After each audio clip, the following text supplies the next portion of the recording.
Moses, the great prophet and leader of the Israelites, was taken by God to Mount Nebo, to the peak of Pisgah, which faces Jericho.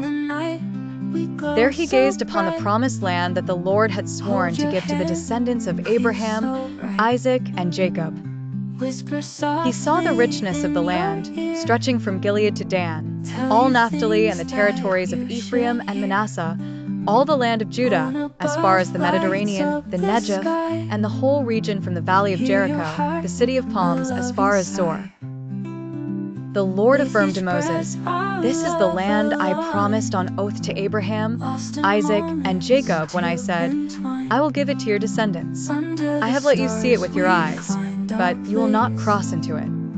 Moses, the servant of the Lord, died there in the land of Moab, as the Lord had said. God himself buried him in a valley in the land of Moab, opposite Beth Peor, but to this day no one knows where his grave is.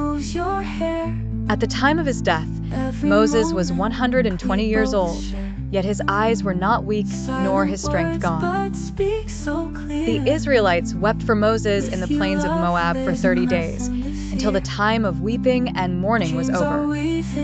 Now Joshua son of Nun was filled with the spirit of wisdom because Moses had laid his hands on him.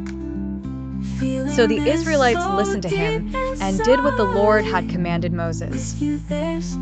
Since then, no prophet has risen in Israel like Moses, whom the Lord knew face to face.